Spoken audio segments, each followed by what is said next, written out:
हरे कृष्णा, राधे राधे। स्वागत है आप सभी का गोविंद भजन चैनल पर। आप सभी को देवउठनी एकादशी, प्रबोधिनी एकादशी की हार्दिक शुभकामनाएं। भगवान राधा गोविंद आपकी हर मनोकामना पूरी करें। आइए अब सुनते हैं देवउठनी एकादशी की व्रत कथा। भगवान श्री कृष्ण ने कहा, हे अर्जुन, तुम मेरे बड़े ही प्रिय सखा हो। हे पार्थ, अब मैं तुम्हें पापों का नाश करने वाली तथा पुण्य और मुक्ति प्रदान करने वाली प्रबोधिनी एकादशी की कथा सुनाता हूँ। श्रद्धा पूर्वक श्रवण करो। इस विषय में मैं तुम्हें नारद और ब्रह्मा जी के बीच हुए वार्तालाप को सुनाता हूँ। एक समय नारद जी ने ब्रह्मा जी से पूछा, हे पिता, प्रबोधिनी एकादशी के व्रत का क्या फल होता है? आप कृपा करके मुझे यह सब विधान पूर्वक बताएं। ब्रह्मा जी ने कहा, हे पुत्र, कार्तिक माह के शुक्ल पक्ष की प्रबोधिनी एकादशी के व्रत का फल 1,000 अश्वमेघ तथा 100 राजसु यज्ञ के फल के बराबर होता है। नारद जी ने कहा, हे पिता, एक संध्या को भोजन करने से, रात्रि में भोजन करने तथा पूरे दिन उपवास करने से क्या क्या फल मिलता है? कृपा कर सविस्तार समझाइए। एक राजा के राज्य में सभी लोग एकादशी का व्रत रखते थे। प्रजा तथा नौकर चाकरों से लेकर पशुओं तक को एकादशी के दिन अन्न नहीं दिया जाता था। एक दिन किसी दूसरे राज्य का एक व्यक्ति राजा के पास आकर बोला, महाराज, कृपा करके मुझे नौकरी पर रख ले।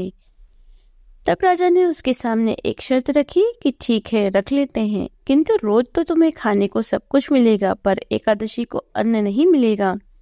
उस व्यक्ति ने उस समय हाँ कर ली, पर एकादशी के दिन जब उसे फलाहार का सामान दिया गया तो वह राजा के सामने जाकर गिड़गिड़ाने लगा, महाराज, इससे मेरा पेट नहीं भरेगा, मैं भूखा ही मर जाऊंगा, मुझे अन्न दे दो। राजा ने उसे शर्त की याद दिलाई, पर वह अन्न छोड़ने को राजी नहीं हुआ। तब राजा ने उसे आटा, दाल, चावल आदि दिए। वह नित्य की तरह नदी पर पहुंचा और स्नान कर भोजन पकाने लगा। जब भोजन बन गया तो वह भगवान को बुलाने लगा, आओ भगवान, भोजन तैयार है। उसके बुलाने पर पीताम्बर धारण किए भगवान चतुर्भुज रूप में आ पहुंचे और प्रेम से उसके साथ भोजन करने लगे। भोजन करके भगवान अंतर्ध्यान हो गए और वह अपने काम पर चला गया। 15 दिन बाद अगली एकादशी को वह राजा से कहने लगा कि महाराज, मुझे 2 गुना सामान दीजिए। उस दिन तो मैं भूखा ही रह गया। राजा ने कारण पूछा तो उसने बताया कि हमारे साथ भगवान भी खाते हैं, इसलिए हम दोनों के लिए यह सामान पूरा नहीं होता। यह सुनकर राजा को बड़ा आश्चर्य हुआ। वह बोला, मैं नहीं मान सकता कि भगवान तुम्हारे साथ खाते हैं। मैं तो इतना व्रत रखता हूँ, पूजा करता हूँ, भगवान ने मुझे कभी दर्शन नहीं दिए। राजा की बात सुनकर वह बोला, महाराज, यदि विश्वास न हो तो साथ चलकर देख लें। राजा एक पेड़ के पीछे छिपकर बैठ गया। उस व्यक्ति ने भोजन बनाया तथा भगवान को शाम तक पुकारता रहा, परंतु भगवान न आए। अंत में उसने कहा, हे भगवान, यदि आप नहीं आए तो मैं नदी में कूदकर प्राण त्याग दूंगा। लेकिन भगवान नहीं आए। तब वह प्राण त्यागने के उद्देश्य से नदी की तरफ बढ़ा। प्राण त्यागने का उसका दृढ़ इरादा जानकर शीघ्र ही भगवान ने प्रकट होकर उसे रोक लिया और साथ बैठकर भोजन करने लगे। खा पीकर वे उसे अपने विमान में बिठाकर अपने धाम ले गए। यह देख राजा ने सोचा कि व्रत उपवास से तब तक कोई फायदा नहीं होता जब तक मन शुद्ध न हो। इससे राजा को ज्ञान मिला। वह भी मन से व्रत उपवास करने लगा और अंत में स्वर्ग को प्राप्त हुआ। ब्रह्मा जी ने कहा, हे नारद, एक संध्या को भोजन करने से 2 जन्मों के तथा पूरे दिन उपवास करने से 7 जन्मों के पाप नष्ट हो जाते हैं। जिस वस्तु का त्रिलोक में मिलना दुष्कर है, वह वस्तु भी प्रबोधिनी एकादशी के व्रत से सहज ही प्राप्त हो जाती है। प्रबोधिनी एकादशी के व्रत के प्रभाव से बड़ा पाप भी क्षण मात्र में ही नष्ट हो जाता है। पूर्व जन्म के किए हुए अनेक बुरे कर्मों को प्रबोधिनी एकादशी का व्रत क्षण भर में नष्ट कर देता है। जो मनुष्य अपने स्वभाव अनुसार प्रबोधिनी एकादशी का विधान पूर्वक व्रत करते हैं, उन्हें पूर्ण फल प्राप्त होता है। हे पुत्र, जो मनुष्य श्रद्धा पूर्वक इस दिन किंचित मात्र पुण्य करते हैं, उनका वह पुण्य पर्वत के समान अटल हो जाता है। जो मनुष्य अपने हृदय के अंदर ही ऐसा ध्यान करते हैं कि प्रबोधिनी एकादशी का व्रत करूंगा, उनके 100 जन्म के पाप नष्ट हो जाते हैं। जो मनुष्य प्रबोधिनी एकादशी को रात्रि जागरण करते हैं, उनकी बीती हुई तथा आने वाली 10 पीढ़ियां विष्णु लोक में जाकर वास करती है और नरक में अनेकों कष्टों को भोगते हुए उनके पितृ विष्णु लोक में जाकर सुख भोगते हैं। हे नारद, ब्रह्म हत्या आदि विकट पाप भी प्रबोधिनी एकादशी के दिन रात्रि को जागरण करने से नष्ट हो जाते हैं। प्रबोधिनी एकादशी को रात्रि को जागरण करने का फल अश्वमेघ आदि यज्ञों के फल से भी ज्यादा होता है। सभी तीर्थों में जाने तथा गौ, स्वर्ण भूमि आदि के दान का फल प्रबोधिनी के रात्रि जागरण के फल के बराबर होता है। हे पुत्र, इस संसार में उसी मनुष्य का जीवन सफल है जिसने प्रबोधिनी एकादशी के व्रत द्वारा अपने कुल को पवित्र किया है। संसार में जितना भी तीर्थ है तथा जितने भी तीर्थ की आशा की जा सकती है वह प्रबोधिनी एकादशी का व्रत करने वालों के घर में रहते हैं। प्राणी को सभी कर्मों को त्यागते हुए भगवान श्री हरि की प्रसन्नता के लिए कार्तिक माह की प्रबोधिनी एकादशी का व्रत अवश्य करना चाहिए। जो मनुष्य इस एकादशी व्रत को करता है वह धनवान, योगी, तपस्वी तथा इंद्रियों को जीतने वाला होता है, क्योंकि एकादशी भगवान विष्णु की अत्यंत प्रिय है। इसके व्रत के प्रभाव से मनुष्य जन्म मरण के चक्र से मुक्त हो जाता है। इस एकादशी व्रत के प्रभाव से कायिक, वाचिक और मानसिक तीनों प्रकार के पापों का शमन हो जाता है। इस एकादशी के दिन जो मनुष्य भगवान विष्णु की प्राप्ति के लिए दान, तप, होम, यज्ञ आदि करते हैं उन्हें अनंत पुण्य की प्राप्ति होती है। प्रबोधिनी एकादशी के दिन भगवान श्री हरि का पूजन करने के बाद यौवन और वृद्धावस्था के सभी पाप नष्ट हो जाते हैं। इस एकादशी की रात्रि को जागरण करने का फल सूर्य ग्रहण के समय स्नान करने के फल से सहस्त्र गुना ज्यादा होता है। मनुष्य अपने जन्म से लेकर जो पुण्य करता है वह पुण्य प्रबोधिनी एकादशी के व्रत के पुण्य के सामने व्यर्थ है। जो मनुष्य प्रबोधिनी एकादशी का व्रत नहीं करता उसके सभी पुण्य व्यर्थ हो जाते हैं। इसलिए हे पुत्र, तुम्हें भी विधान पूर्वक भगवान विष्णु का पूजन करना चाहिए। जो मनुष्य कार्तिक माह के धर्मपरायण होकर अन्य व्यक्तियों का अन्न नहीं खाते उन्हें चंद्रायन व्रत के फल की प्राप्ति होती है। कार्तिक माह में प्रभु दान आदि से उतने प्रसन्न नहीं होते जितने कि शास्त्रों की कथा सुनने से प्रसन्न होते हैं। कार्तिक माह में जो मनुष्य प्रभु की कथा को थोड़ा बहुत पढ़ते या सुनते हैं उन्हें 100 गायों के दान के फल की प्राप्ति होती है। ब्रह्मा जी की बात सुनकर नारद जी बोले, हे पिता, अब आप एकादशी के व्रत का विधान कहिए और कैसा व्रत करने से किस पुण्य की प्राप्ति होती है, कृपा कर यह भी समझाइए। नारद जी की बात सुनकर ब्रह्मा जी बोले, हे पुत्र, इस एकादशी के दिन मनुष्य को ब्रह्म मुहूर्त में उठ जाना चाहिए और स्नान आदि से निवृत्त होकर व्रत का संकल्प करना चाहिए। उस समय भगवान विष्णु से प्रार्थना करनी चाहिए कि हे प्रभु, आज मैं निराहार रहूंगा और दूसरे दिन भोजन करूंगा, इसलिए आप मेरी रक्षा करें। इस प्रकार प्रार्थना करके भगवान का पूजन करना चाहिए और व्रत प्रारंभ करना चाहिए। उस रात्रि को भगवान के समीप गायन, नृत्य, बाजे तथा कीर्तन करते हुए रात्रि व्यतीत करनी चाहिए। प्रबोधिनी एकादशी के दिन कृपणता को त्याग कर बहुत से पुष्प, अगर, धूप आदि से भगवान की आराधना करनी चाहिए। शंख के जल से भगवान को अर्घ देना चाहिए। इसका फल तीर्थदान आदि से करोड़ गुना अधिक होता है। जो मनुष्य अगस्त्य पुष्प से भगवान का पूजन करते हैं उनके सामने इंद्र भी हाथ जोड़ता है। कार्तिक माह में जो बिल्व पत्र से भगवान का पूजन करते हैं उन्हें अंत में मुक्ति मिलती है। कार्तिक माह में जो मनुष्य तुलसी जी से भगवान का पूजन करते हैं उसके 10,000 जन्मों के सभी पाप नष्ट हो जाते हैं। जो मनुष्य इस माह में तुलसी जी के दर्शन करते हैं या स्पर्श करते हैं या ध्यान करते हैं या कीर्तन करते हैं या रोपण करते हैं अथवा सेवा करते हैं वे 1000 कोटि युग तक भगवान विष्णु के लोक में वास करते हैं। जो मनुष्य तुलसी का पौधा लगाते हैं उनके कुल में जो पैदा होते हैं वे प्रलय के अंत तक विष्णु लोक में रहते हैं। जो मनुष्य भगवान का कदम पुष्प से पूजन करते हैं वह यमराज के कष्टों को नहीं पाते। सभी मनोकामनाओं को पूरा करने वाले भगवान विष्णु कदम पुष्प को देखकर अत्यंत प्रसन्न होते हैं। यदि उनका कदम पुष्प से पूजन किया जाए तो इससे उत्तम बात और कोई नहीं होती। जो गुलाब के पुष्प से भगवान का पूजन करते हैं उन्हें निश्चित ही मुक्ति प्राप्त होती है। जो मनुष्य बकुल और अशोक के पुष्पों से भगवान का पूजन करते हैं वे अनंत काल तक शोक से रहित रहते हैं। जो मनुष्य भगवान विष्णु का सफेद और लाल कनेर के फूलों से पूजन करते हैं उन पर भगवान अत्यंत प्रसन्न होते हैं। जो मनुष्य भगवान श्री हरि का दुर्वा दल से पूजन करते हैं वे पूजा के फल से 100 गुना ज्यादा फल पाते हैं।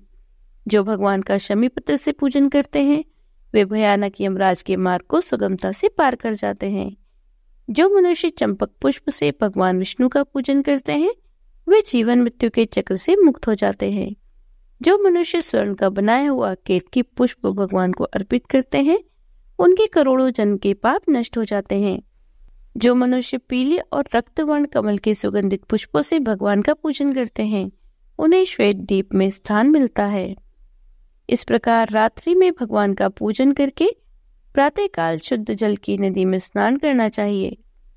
स्नान करने के उपरांत भगवान की स्तुति करते हुए घर आकर भगवान का पूजन करना चाहिए। इसके बाद ब्राह्मणों को भोजन कराना चाहिए और दक्षिणा देकर आदर सहित उन्हें प्रसन्नता पूर्वक विदा करना चाहिए।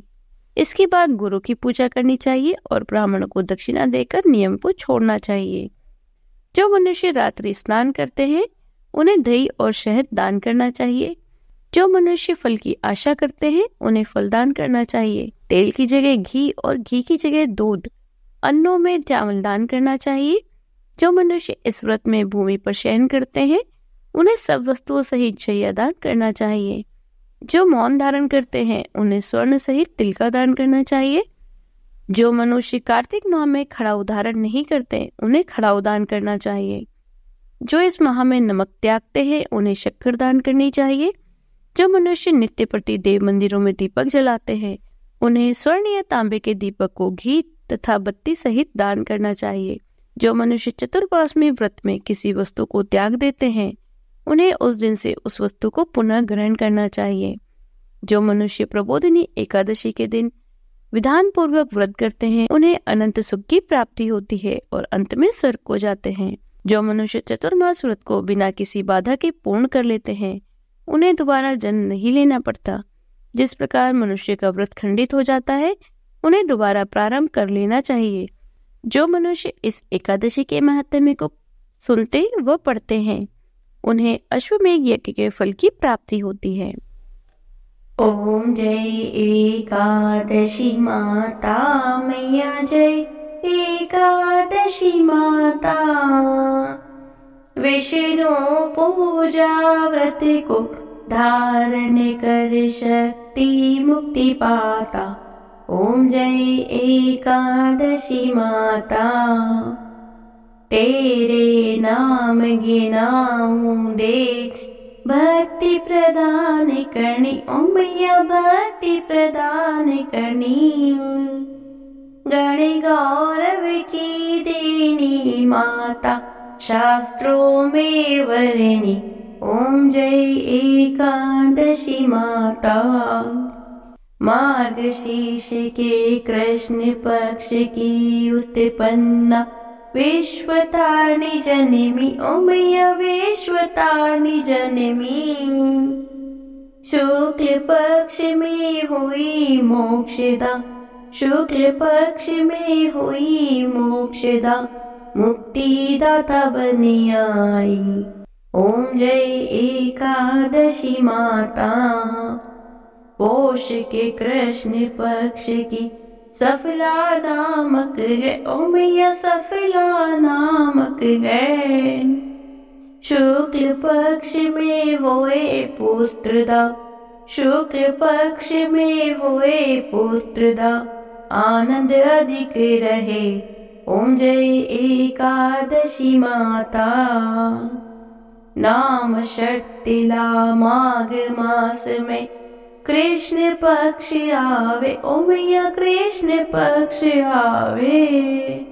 शुक्ल पक्ष में जया कहावे, शुक्ल पक्ष में जया कहावे, विजय सदा पावे। ओम जय एकादशी माता। विजया फागुन कृष्ण पक्ष में शुक्ला आमल की। ओम मैया शुक्ला आमल की।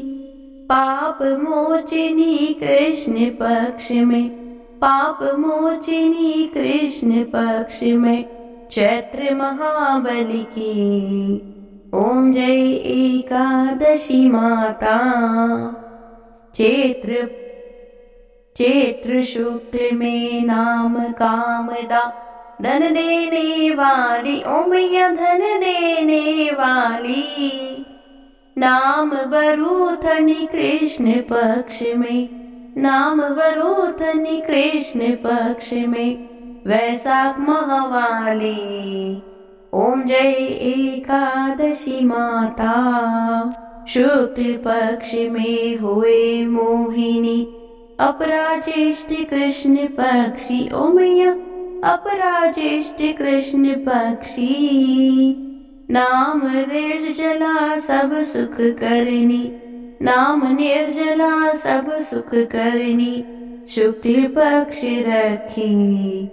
ओम जय एकादशी माता। योगिनी नाम आषाढ़ में जानो, कृष्ण पक्ष करनी ओ मैया कृष्ण पक्ष करनी। देवशयनी नाम कहायो, देवशयनी नाम कहायो, शुक्ल पक्ष धरनी। ओम जय एकादशी माता। कामिका श्रावणी मास में आवे, कृष्ण पक्ष कहिए ओ मैया कृष्ण पक्ष कहिए। श्रावण शुक्ला हुए पवित्र, श्रावण शुक्ला हुए पवित्र, आनंद से रहिए। ओम जय एकादशी माता।